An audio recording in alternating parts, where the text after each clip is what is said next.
afternoon, everybody, and welcome to another one of my PGA model breakdowns for here at Awesemo.com. Of course, this quick little short video breaks down my model and shows you what I provide in it, how it comes up with the ratings, and of course how I do my ownership projections, which sometimes are pretty good, sometimes are not that bad.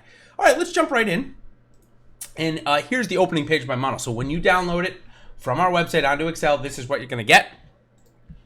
From left to right, pretty simple here. We've got the golfer's name. We've got the model rank, the make your own model rank. The difference between the two, of course, odds.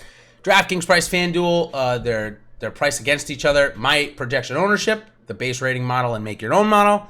Then we go into strokes gained for the year. Top correlated non-strokes gained stats. Approach proximity, 6 weeks or 6 tournaments of recent form.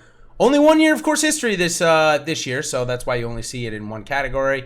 And then their DraftKings points and field rank all the way back to the RSM Classic. So a lot of information on that front page.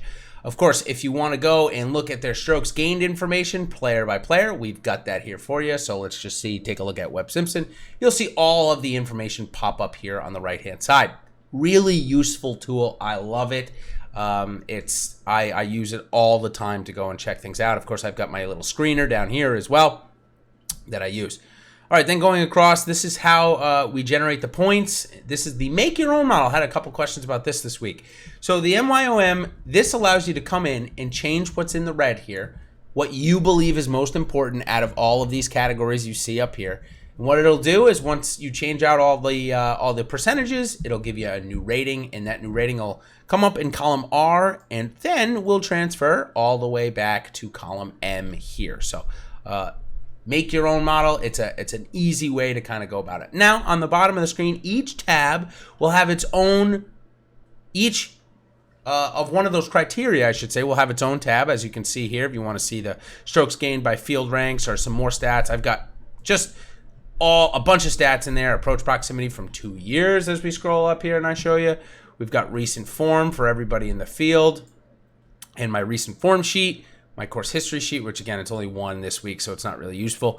Then we got my DraftKings points and database model, where I have all of their starts all the way up until last year's waste management. And then, of course, the ownership percentage, which as you can see here, projects out the ownership and gives you how much they were owned all the way up until last year's Byron Nelson. So a ton of starts there, as you can see, just a lot of information. So now we'll go back to the home page and we will take a look at first the ownership, who I've got projected as the highest owned at this week's Rocket Mortgage Classic. No surprise to see Bryson DeChambeau. He's going to come in close to 30%. Webb Simpson close to 20%. Victor Hovland also close to 20%, along with Sung J M, Pat Reed, Ty Hatton, Brandt Snedeker, Tony Finau, Hideki Matsuyama, and Scotty Scheffler as the top 10. As you can see, a couple of more names there. Now, correlate that with their model ranking. And we've got no surprise to see Bryson DeChambeau, number 1. Tyrell Hatton, number 2, though. Webb Simpson, Tony Finau, 3 and 4. Patrick Reed, Hideki Matsuyama, and some common names.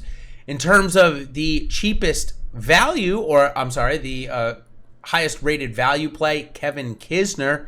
Even though he's playing really bad, the model still likes him. Of course, his odds at 66 to 1 will help that a little bit. I think his odds might be closer to like 125 to 1, and I think that would certainly change the rating in the model there too. So he's the cheapest value. Marc Hubbard also playing pretty well. Seems to be pretty cheap, along with Harry Higgs down there at 6,800. All right, well, that I think will do it for this week's little model breakdown. I appreciate you guys coming, and of course, if you have any questions on this, feel free to reach out to me. I know this is a ton of information. Sometimes it can be confusing what I'm trying to present or what actually is presented there, so feel free to reach out to me. And of course, if you're an Awesemo Plus member, go ahead through Slack. If not, use the right there, that little @ in the top left here, at DFS Golfer 23 on Twitter. A great place to communicate with me. So until tonight, when Ben Raz and I go live on the mic at 8:30, we will see you on the other side, everybody. Thanks, and thanks for coming, and cheers.